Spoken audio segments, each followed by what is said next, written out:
52 books and 60 or 66. See, I got it wrong again. You got me thrown off, Daryl. I said it backwards this morning. We're going to take a look at throughout the 52 weeks of the year at the 66 books of the Bible, which of course we'll have to combine and do some things. And for those of you that have asked, are we going to go in order? The answer is we'll start at the beginning, but we're going to go in a different kind of order. Each week we'll do a different book, and they won't necessarily be in chronological or order that they occur in scriptures. The order is thematically, which means I kind of made it up in my head, and maybe you'll figure it out or maybe you won't. But this month we're going to start at the beginning, and all the books that we're going to look at are beginning books. They start something. And tonight we're going to start with the book that is the book of beginnings, Genesis. Genesis, literally, the name comes from the first line of the book. In the beginning, God made the heavens and the earth. In the beginning, the beginning. Genesis is a book of beginnings. It is the beginning of the known universe. It's the beginning of mankind. It's the beginning of God's relationship with His creation. It's the beginning of everything that we understand that makes our world and shows everything from our civilization to sacrifice to language to the origin of the Hebrew nation. Everything that will come about throughout the rest of the book starts in the book of Genesis. Now, Genesis can be broken down into two main sections. The first section is chapters 1 through 11, and they are the macro perspective. They are a worldwide view. The next chapters, 11 through 50, are a smaller focus. Even though there's a lot more material there, they focus down on Abraham and his descendants. It goes from a big perspective of the world to a narrow perspective of what God is doing. Now, what do we have in that first section? In chapters 1 through 11, we see the origin of life on this earth. It starts in chapters 1 and 2 with the story of creation. In fact, chapter 1 tells us the story of creation. Chapter 2 tells us the story of creation as it relates to mankind. And a lot of times people are confused and says, why does he tell the story twice? Once again, it's just like the book. A macro perspective and a micro perspective. The first part talks about from the whole creation of the world, but then it focuses in on God's creation of man. And that story there is told because man is made differently. Man is a different character. He is created in the image of God. And this creation establishes who mankind is. Now, one of those things that I think warrants for further study that you may look at is one of the more controversial aspects of the book of Genesis. When people read the account, modern man tends to look at it and say, well, it's written purely metaphorically. Whereas in earlier times, it was taken very literally. Which is it? Well, the Bible always speaks of creation as a literal event. The rest of the Bible looks at creation, the days of creation, the events of creation, and refers to it as something that was real. The Bible spends a lot of time talking in metaphor, it talks in stories, but with the account of Genesis, it doesn't ever give us an indication that it's doing so. But that being said, it is talking about something from a perspective that it has to use language that relates to us. You know, some people will look at creation and say, well, how can light and dark come before surfaces? Where was everything when the surface was void? Where was that existence? Well, once again, it's talking about something so grand that it's being dumbed down to our level, brought down to our level. So there is a sense of illustration and metaphor, but the story is told literally. Creation is a story that tells us where we came from, but also tells us our place. Because mankind is set at the top of creation. He is to rule over it, to manage it. And this is because man is different than any other of God's creation. Where they reflect God, man is made in the image of God. He is like God. And that's what we see in the first two chapters. But then in chapters 3 through 5, we see the problem. Man's downfall.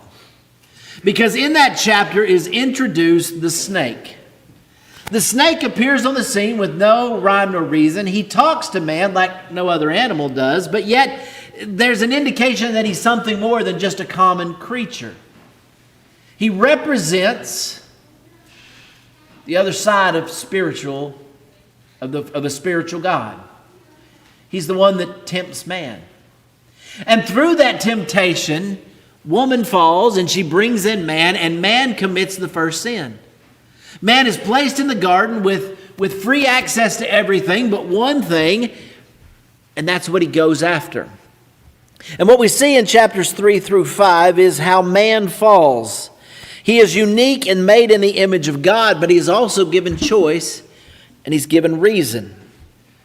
But he uses that choice poorly. He uses his reason poorly, and because of that, he is cast out of that garden, which represents this perfect relationship with God, where everything worked for him. Now he's cast out where everything works against him. But it doesn't mean that God has abandoned mankind. No, he pushed him out of the garden for a reason. Because in the garden was the tree of life. In the garden was the thing that would keep mankind alive forever. And God doesn't want man to have that in his sinful state. In the next section, we begin to see the further breakdown of man in sin, Cain and Abel. We have 4 people on the planet, and we already have 2 of them fighting and killing one of them. Once again, we see the consequences and the nature of sin. And throughout the rest of the chapter, we begin to see the degradation of man through 3 through 5. But yet, we also see the hope that God gives. In the midst of mankind's rebellion, in chapter 3 and verse 15, we have a very special verse. It says, I will put enmity between you and the woman, and between your seed and her seed. He shall bruise you on the head, and you shall bruise him on the heel.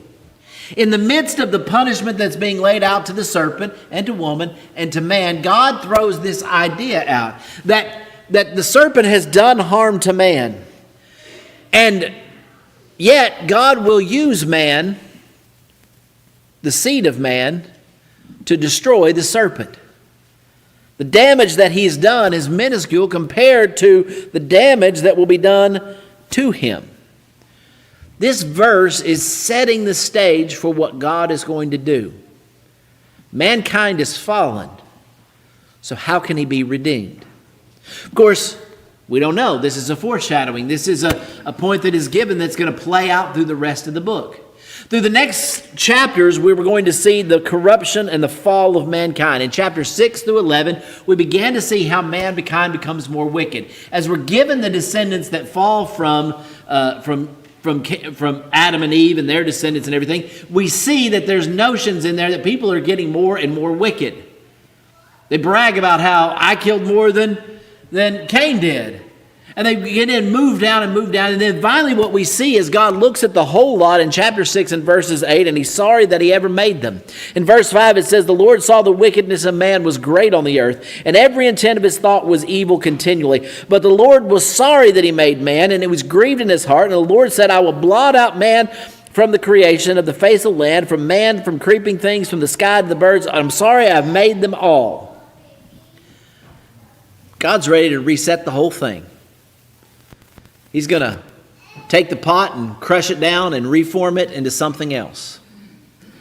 But, verse 8 says, Noah found favor in the eyes of the Lord. Now, once again, one of the key things that we see in the book of Genesis is there is a pattern. There's a cycle. And that cycle is repeated over and over. And what we see here is the goodness of God, the creation of God, but the corruption of man because of sin. Yet God still brings redemption to man of the faithful. And the story of Noah is a part of that cycle, right? The world had become wicked, but God still found a way through Noah to redeem mankind. The flood is an interesting event, not just in the creation of Genesis, in the narrative of Genesis, but throughout the world. You know, we talked earlier about some people that look at Genesis and say, well, it's just metaphor. None of those things really happened. But what's interesting is you go to any culture in the world. And I'm talking about not just those that come from a Mid-East, the Abraham's religion, but you talk about in China, you talk about in Australia, you talk about in any place on this earth, not just from the region where we read about these events happening, but every one of those cultures have a flood story. They tell of some story of where the earth is covered in a flood. It's almost as if that every person on this earth came from people who went through a flood and continue to tell those stories.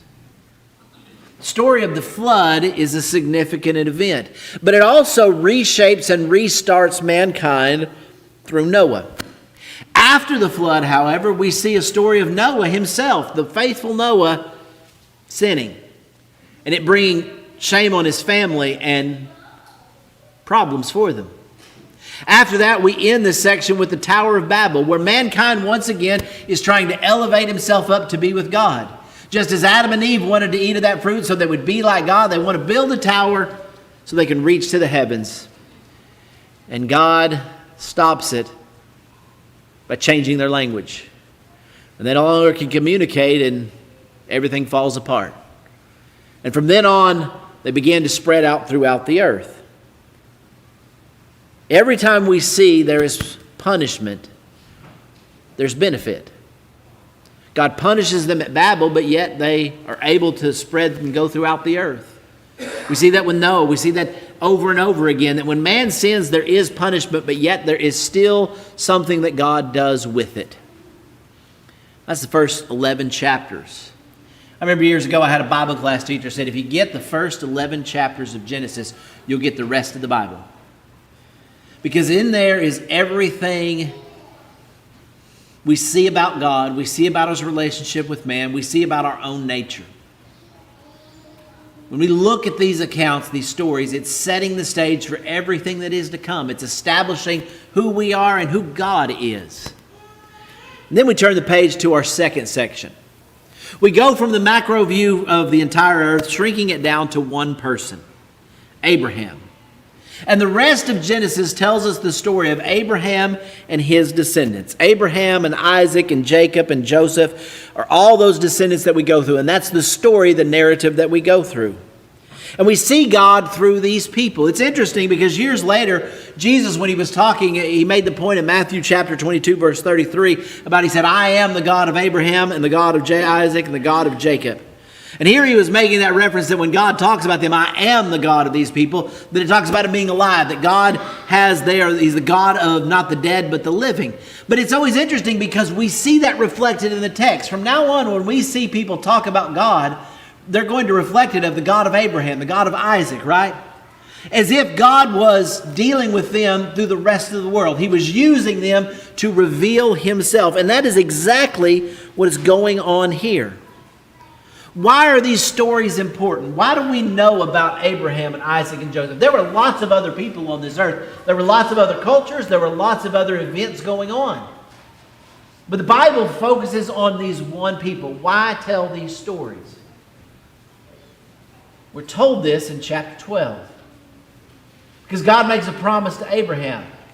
Through you, I will bless the entire earth. You see, God is focusing the story of what he's going to do through Abraham. Abraham, because of his faith in God, God is going to use Abraham to fulfill all his promises. And we talked about Abraham this morning, right? We held Abraham up as a prime example. But even Abraham, he had his faults. We read about Abraham how not once but twice he would lie to other people about his wife being his sister so they wouldn't kill him because he was worried that because she was so good looking they were going to off him to steal her. We see Abraham not always fully understanding what God's going to do for him and trying to come up with his own plan to fulfill God's promise. And we see Abraham, and as good as he was, he's not always the best. Probably the best example of what I'm talking about is Jacob. Jacob was a con man. He was the thief. He was a coward. He was a lovesick fool that got caught into doing twice the amount of work because he was so in love with some girl. He's a bad husband. He's a crummy parent. I mean, Jacob, if you look at him, you would say, man, this guy is not somebody who we're going to hold up. But yet Jacob is the one who has his name changed to Israel and becomes the nation that was promised to Abraham. These stories are important because they show how God's work through the lives of ordinary people and how He can use ordinary people to make extraordinary things happen. And that through the most common and ordinary and messed up and people, He can move His plan along. And even when they're not so faithful, even when they make the wrong decisions, God can still bring things back, that His will, it still works in spite of us. Israel is going to be God's first missionaries to the world. Abraham and his descendants are going to be the people through which He shows Himself, through what He brings the world to the knowledge of who He is and what He's trying to do. That's the chapters of Genesis. But what are the lessons we can learn in the book of Genesis? When we read the book of Genesis, what do we get from it? That what's the story? What's the lesson? What's the power of the book? Well, first of all, the first thing that we see in the book of Genesis is the awesome power of God. Why does God start with creation? Because it shows us that when God created the world, He spoke them into existence. You know, we think about creating something today, and we think about either having to put money or effort or energy or material. But God literally speaks something into existence. He said, "Let there be light," and there was light. When He spoke, the universe changed. And that creation tells us about the power of God. Romans 1:20 tells us that creation tells us of His invisible attributes, the eternal power and the divine nature, which have been clearly seen and understood through what has been made. The first witness that God ever gives to Himself is His creation. It sings out forth that there is a Creator, and He is all powerful. The book of Genesis tells us about the creative power of God, the awesome power of God to make, to redeem, to work, to guide, to protect, to punish, and to heal. Because the book also tells us about the personal care of God. That God cares about us even when He could write us off. When mankind was at his very worst, when every thought of his heart was evil, when he had succumbed to everything, God was ready to completely wipe him off the map, but yet He saved Noah. You think about the descendants of Abraham. Now, don't get me wrong here, because God uses all these people, but sometimes they're not really worth it. God was not trapped to use those people. You know, years later, Jesus would say that in Luke chapter 3 and verse 8 when He's talking to Israel of His day. And He says, don't say to yourself that we have Abraham as our father, so God has to be there. He said, if God needs to, He can raise up stones from the ground to be children of Abraham. God could have started over. He could have got rid of the whole lot. He didn't have to put up with Abraham. He didn't have to put up with his kids. But it shows us the personal care of God, that He does care about us. We were made in His image. And even though we don't obey Him, and even though we turn against Him, and even though we fail Him, He's still there for us. He still cares for us, and He still seeks for us to be with Him. But Genesis also tells us about the destructive nature of sin. When you read through the book of Genesis, and I hope that you're going to, or you already have, you're going to see over and over again how dangerous and damaging sin is. In the garden, between Cain and Abel, for Noah, for Jacob, for Isaac. These imperfect people would fall into sin, and every time they did, it brought destruction. one bad apple, one careless sacrifice, one drunken night, one easy lie, one simple con job, one jealous brother, one unkept promise. And we see all the ruin and misery that comes from sin. You see, so many times people look at sin almost like a parking ticket or something small that we committed, and it's not that big a deal. Maybe we pay a little fine, we move on, we forget about it. Don't we ever talk about it again? But the Bible views sin as something dangerous that even a little bit of it begins to corrupt and ruin everything that's around us. And how our sin doesn't just affect us, but it will affect our descendants and our children and the people we surround ourselves with. The sins that they commit, we see how damaging they can be to others. For example, when Abraham lies about his wife to the Pharaoh of Egypt, and then God punishes him for what he's doing. He says, "Why'd you do this to me? Because you told me this thing that's not true. Now I'm suffering for it." Sin hurts and it destroys, and we see that exemplified in the book as Romans chapter 8 verses 19 through 21 says, "The anxious longing of creation eagerly awaits for the revealing of the sons of God. For the creation was subjected to futility, not willingly, because of him who subjected it, in hope that the creation itself also will be set free from slavery of corruption into the freedom and the glory of the children of God." The world has been corrupted and ruined by sin. It has been yoked in slavery, and that creation has been crying out for something to save it. Sin is destructive. But Genesis also tells us that God has the ability to save anyhow.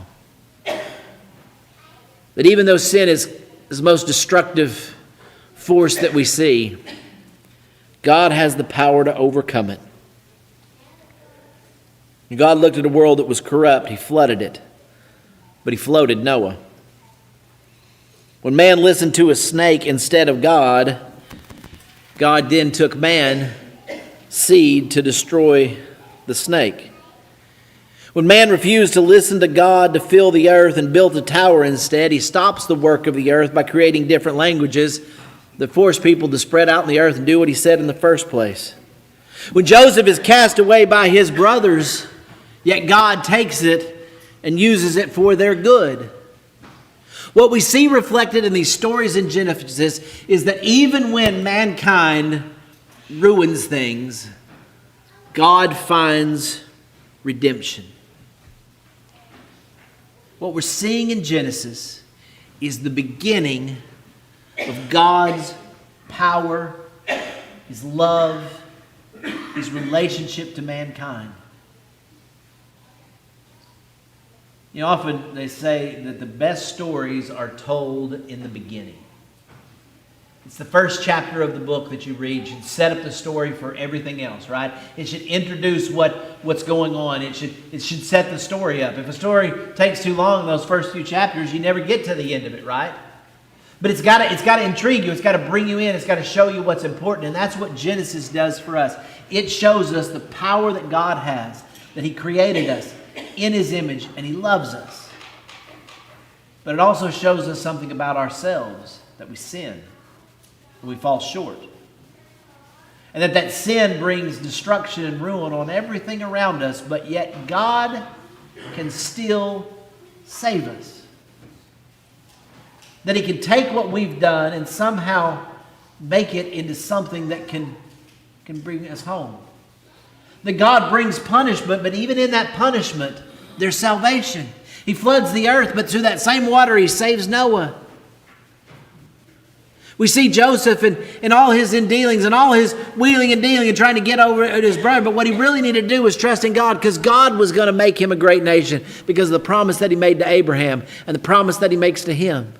When Joseph sees his life falling apart and he's in the dungeon at Pharaoh and he thinks, why did all this happen to me? What he begins to understand is that God was still working, and that even in that situation, God was going to use him to save his people and to keep his promises. The story of Genesis tells us that God is always there for us, and that he's always wanting us to come home to him.